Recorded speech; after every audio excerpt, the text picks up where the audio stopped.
പകരം തന്നെ ഭഗവാൻ ഇവിടെ കൊണ്ടുവന്നു. എന്ന് വെച്ചാ എത്ര പാപം ചെയ്തവരും തെറ്റ് ചെയ്തവരും ധർമ്മത്തിൽ ആചരിക്കാത്തവർക്കും എങ്ങനെയാണോ വിരോചനന് തെറ്റുപറ്റിയത്, അതുപോലെ അവരുടെ ജീവിതത്തിൽ തെറ്റ് ചെയ്യുന്നവർ, വർണ്ണാശ്രമങ്ങൾ കൃത്യമായി പാലിക്കാത്തവർ, ജീവിതത്തിൽ പിഴയുണ്ടാക്കുന്നവർക്ക് എല്ലാവർക്കും ഭഗവാൻ യാതൊരു ഹേതു കാരണവുമില്ലാതെ അവരുടെ മുൻയോഗ്യത നോക്കാതെ ഭഗവാൻ ഇവിടെ അവർക്ക് ദർശനം കൊടുക്കും. വൈകുണ്ഠനാഥ, വൈകുണ്ഠനിലുണ്ട നാരായണ ഭഗവാൻ യാതൊരു ഇതുമില്ലാതെ ഇവിടെ ദർശനം കൊടുക്കുന്ന സ്ഥലം. എന്ന് വെച്ചാൽ മുൻയോഗ്യത പോലും ഇല്ലാത്തവർക്കും ഇവിടെ വന്ന് ഭഗവാന്റെ ദർശനം എടുക്കാം. അങ്ങനത്തെ ഒരു ക്ഷേത്രമാണ് വൈകുണ്ഠനാഥ പെരുമാൾ ക്ഷേത്രം. പിന്നെ ഞാൻ രാവിലെ പറഞ്ഞതുപോലെ ഇവിടെ എല്ലാം തന്നെ രാമാനുജാചാര്യരുടെ ലീലകൾ അനേകം നടന്നിട്ടുണ്ട്. ഇവിടെ ഒരു മഹാഭക്തൻ ഉണ്ടായിരുന്നു, ആൾവാർമാരിൽ ഒരാള്. തിരുമഴിസൈ ആൾവാർ എന്നാണ് അദ്ദേഹത്തിന്റെ പേര്. എന്താ പേര്? നല്ല സംഗീത വിദ്വാന. ഭഗവാന് ഇഷ്ടപ്പെടുന്ന ചില സേവനങ്ങളുണ്ട്.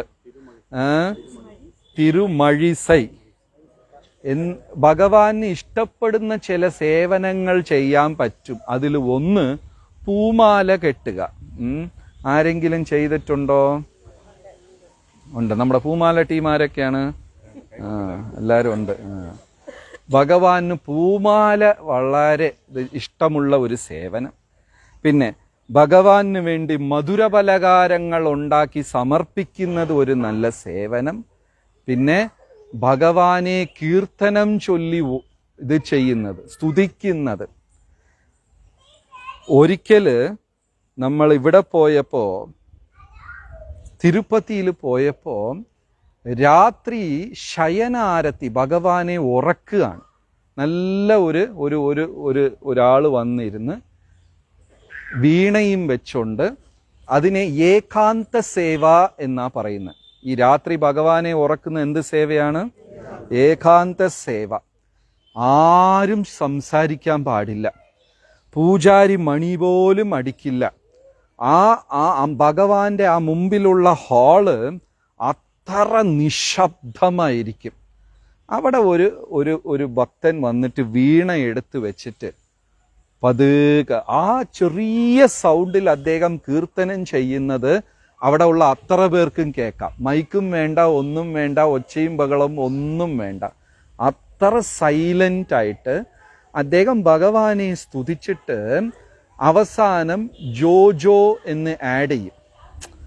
കൃഷ്ണ, ഇന്ന് നീ കന്നുകാലികളെല്ലാം മേച്ചിട്ട് തളർന്നു വന്നല്ലോ, കുറച്ചു നേരം ഉറങ്ങിക്കോ ജോജോ. പിന്നെ നിനക്ക് നാളെ ഇത് ചെയ്യാൻ പോണ്ടേ ജോജോ. അങ്ങനെ ഒരു സുന്ദരമായ, അതായത് ഭഗവാന് വേണ്ടി കീർത്തനം ചൊല്ലുന്നത് അത്രയും മനോഹരമാണ്. ഈ തിരുമഴിസൈ ആൾവാർ മഹാഭക്തന. അദ്ദേഹം ഭഗവാന് വേണ്ടി സദാസമയവും നാമം ചൊല്ലി കീർത്തനം ചൊല്ലുന്ന ഒരാളാണ്. അദ്ദേഹത്തിന് വളരെ പ്രിയപ്പെട്ട ഒരു ശിഷ്യനുണ്ടായിരുന്നു, കണികണ്ണൻ എന്നാണ് പേര്. എന്താ പേര്? കണികണ്ണൻ എന്നാണ് പേര്. ഗുരുവും ശിഷ്യനും അത്ര മധുരമായി കീർത്തനം ചൊല്ലും. അതായത് ഭഗവാൻ സ്വയം മറന്ന് അത് ആസ്വദിക്കുകയും ചെയ്യും. അപ്പൊ ഈ നാട്ടിലത്തെ ഇതൊക്കെ ഇവിടെ നടന്നതാ. നാളെ അമ്പലത്തിലേക്ക് നാളെ രാവിലെ നമ്മൾ പോകും. ഇത് നടന്ന അമ്പലം. അപ്പോ തുങ്ങിയന്ത്രിച്ചാച്ച ഉറങ്ങി എണീറ്റാ? അത് ശരി. അപ്പോ ഒരു ദിവസം ഈ രാജാവ് ഈ പാട്ട് കേട്ടിട്ട് അത്ര ഇഷ്ടപ്പെട്ടു. മർത്യന്മാരെ, ഭൂമിയിൽ സർവത്ര തെറ്റുകുറ്റങ്ങളോട് ഉള്ളവരും സർവത്ര കാമ്യകർമ്മങ്ങളും ഭൗതിക ആഗ്രഹമുള്ളവരെ സ്തുതിച്ച് പാടിക്കഴിഞ്ഞാൽ നമ്മൾക്കും വീണ്ടും വീണ്ടും ഈ ഭൗതിക ലോകത്ത് ബന്ധനം വരും. നമുക്ക് മന്ത്രദീക്ഷ തരുന്ന സമയത്ത് പേര് മാറ്റും. ഇപ്പോ ഇദ്ദേഹത്തിന്റെ പേര് ശ്രീകുമാർ, നല്ല പേരാണ്. പക്ഷെ ദീക്ഷ വാങ്ങിച്ച സമയത്ത് ശ്രീപതി ദാസ്, ശ്രീപതി കൃഷ്ണദാസ്. ശ്രീപതി എന്ന് വെച്ചാൽ ലക്ഷ്മിപതി അല്ലേ, പേര് മാറി. ഇങ്ങനെ ഒരു സംഭവം നടന്നപ്പോൾ ഭക്തന്മാര് ചോദിച്ചു ഗുരുദേവന്റെ അടുത്ത്, ഇനി പഴയ നാമത്തിൽ വിളിച്ചാൽ എന്ത് സംഭവിക്കും? ഇപ്പൊ ദീക്ഷ എടുത്തിട്ട് പഴയ പേരിൽ വിളിച്ചാൽ എന്ത് സംഭവിക്കും? ആ നാമത്തിന് കർമ്മബന്ധനമുണ്ട്. നമുക്ക് ജന്മനാ കിട്ടിയ പേര്, ശരീരം, ഇതിനൊക്കെ എന്തുണ്ട്? കർമ്മബന്ധനമുണ്ട്. അപ്പൊ അതുകൊണ്ട് ദീക്ഷ സ്വീകരിച്ചു കഴിഞ്ഞാൽ പിന്നെ ഏത് നാമം തന്നെ ഉച്ചരിക്കണം? ദീക്ഷ. കാരണം അത് കർമ്മവിമുക്തമായ നാമമാണ്. ഇപ്പൊ ഈ മാതാജിക്ക് ദീക്ഷ കിട്ടി, പക്ഷെ ആരും അങ്ങനെ വിളിക്കാറില്ല, അതുകൊണ്ട് പ്രയോജനമില്ല. കർമ്മവിമുക്തരാകണം. അപ്പോ നമ്മൾ എത്രയോ സിനിമാ പാട്ടുകൾ കേട്ടിട്ടുണ്ടല്ലോ. അവിടെ കഥാനായകനെയും നായികയും സ്തുതിച്ചല്ലേ അവർ പാട്ടുകൾ ഉണ്ടാക്കുന്നത്. ആ പാട്ടിനെ എത്ര പേരാ പാടി നടക്കുന്നത്? ഇതിലൊക്കെ എന്തുണ്ടാകും?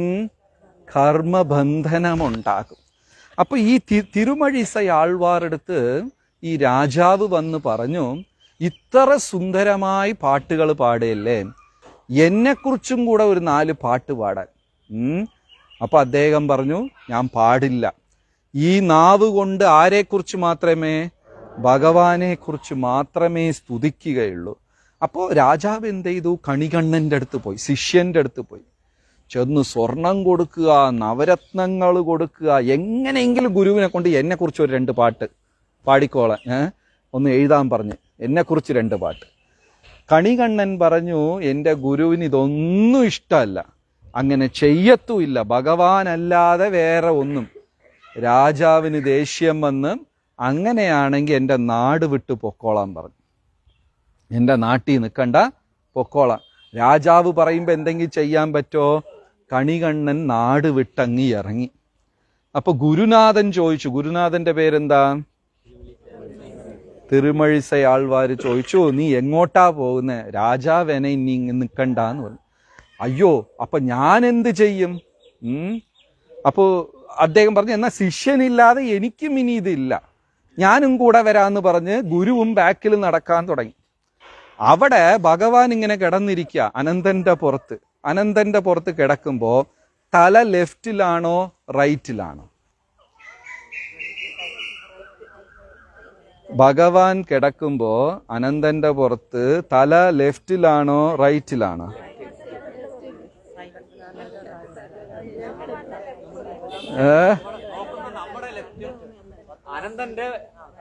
പക്ക മലയാളി ആൻസർ.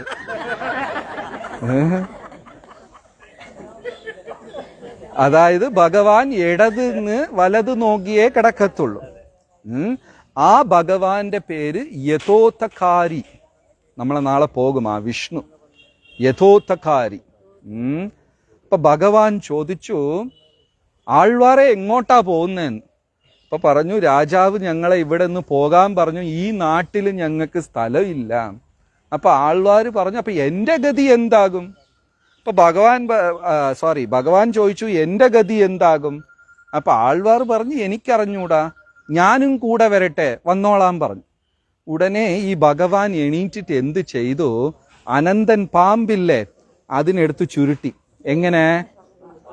പാ ചുരുട്ടുന്ന പോലെ ചുരുട്ടി എടുത്ത് കയ്യിൽ വെച്ച് അങ്ങ് ബാക്കിൽ നടക്കാൻ തുടങ്ങി. ആരുടെ ബാക്കില്? ഫ്രണ്ടില് കണികണ്ണൻ നടക്കുന്നു, ബാക്കിൽ തിരുമഴിസൈ ആൾവാർ നടക്കുന്നു, മൂന്നാമത്തത് ഭഗവാൻ നടക്കുന്നു. ബാക്കിൽ നോക്കിയപ്പോ 33 കോടി ദേവീദേവന്മാരും നടക്കുന്നു. ലക്ഷ്മി ദേവി പോയി, ഭർത്താവുള്ള സ്ഥലത്തല്ലേ ആരുണ്ടാവുള്ളൂ, ഇല്ലേ?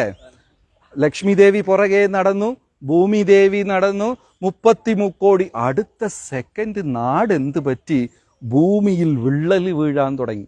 ഫെമൈൻ, ഡ്രോട്ട്, വെള്ളം എല്ലാം പോയി, ഭൂമി പൊട്ടി. ജീവികൾക്ക് ഇതില്ല. ഒരു സെക്കൻഡ് കൊണ്ട് ഭഗവാൻ ഇല്ലെങ്കിൽ, ലക്ഷ്മിയും ഭൂമിയും ഇല്ലെങ്കിൽ എന്ത് സംഭവിക്കും? എല്ലാം ഇതായി. രാജാവ് പേടിച്ചു. രാജാവ് ചെന്ന് ദേവിമാരെ വിളിച്ചു.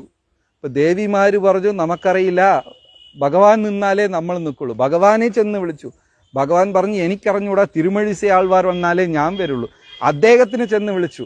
അദ്ദേഹം പറഞ്ഞ് കണികണ്ഠൻ വന്നാലേ ഞാൻ വരുള്ളൂ. ഇവരെല്ലാം ഇവിടെ നിന്ന് നാട് വിട്ടു. ഇത്രയും പേര് നാട് വിട്ട്, സ്ഥലത്തിൻ്റെ പേരെന്താ പറയും, ഇന്നലെ രാത്രി പോയ ലാസ്റ്റ് പോയ സ്ഥലം സെവലിമേട്. ഇവിടെ നിന്ന് ഒരു 15 കിലോമീറ്റർ അവിടെ ചെന്ന് ഒരു കാട്ടില്, സെവലിമേട് എന്ന് പറയുന്ന ഒരു കാട്ടില് ഒരു ഒരു ഒരു ചെറിയ മരത്തിൻ്റെ ചോട്ടില് ഒരു വശത്ത് തിരുമഴിസയാൾവാർ ഉറങ്ങുന്നു, ഇനിയൊരു വശത്ത് കണികണ്ണ ഉറങ്ങുന്നു. ഭഗവാൻ പായെല്ലാം നൂത്തിട്ടിട്ട് ഭഗവാൻ എല്ലാവരും കാട്ടിൽ അങ്ങ് കിടന്നു. അങ്ങനെ രാത്രിക്ക് രാത്രി രാജാവ് ചെന്ന് ഭഗവാനെ പ്രീതിപ്പെടുത്തി തെറ്റ് ചെയ്തു, ഇനി ഒന്നുമില്ല, കണികണ്ണൻ്റെ അടുത്ത് വരാൻ പറഞ്ഞപ്പോൾ കണികണ്ണൻ ശരി ഞാൻ ഗുരുവിൻ്റെ അടുത്ത് ചോദിച്ചിട്ട് പറയാം. ഇപ്പം തിരുമഴിസയാൾവാർ പറഞ്ഞു ശരി പോയിക്കോന്ന്.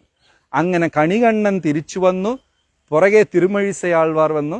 ഭഗവാൻ യൂ ടേൺ അടിച്ചു, 33 കോടി ദൈവങ്ങളും യൂ ടേൺ അടിച്ച് എല്ലാവരും തിരിച്ചു വന്ന് അവരവരെ സ്ഥലത്ത് അങ്ങ് കിടന്നു. ഭഗവാന്റെ നാമം ജപിക്കുന്ന വൈഷ്ണവർ, അവരെ കണ്ടാൽ തന്നെ പുണ്യസ്ഥലങ്ങൾ, തീർത്ഥസ്ഥാനം കണ്ടതിന് തുല്യമാണ്. അങ്ങനത്തെ ഉയർന്ന ആചാര്യന്മാരാ ഈ രാമാനുജാചാര്യ സമ്പ്രദായത്തിലുള്ളവരെല്ലാം. അപ്പം എന്ത് യോഗ്യത ഉള്ളവർക്കും ഇല്ലാത്തവർക്കും ദർശനം കൊടുക്കാനാണ് ഇവിടെ വൈകുണ്ഠനാഥ പെരുമാൾ ഉള്ളത്. അമ്പലം തുറന്നു കഴിഞ്ഞു, നമുക്ക് പോയി ദർശനമെടുത്ത്. നമുക്കൊക്കെ യോഗ്യത ഉണ്ടോ ഇല്ലേ? ഒന്നുമില്ല. എന്നാലും ഭഗവാൻ നമ്മളെ ക്ഷണിച്ചു. വിനയത്തോട് പ്രാർത്ഥിക്കുക. അടുത്ത സ്ഥലത്തേക്ക് നമുക്ക് നടക്കാം. ഹരേ കൃഷ്ണ.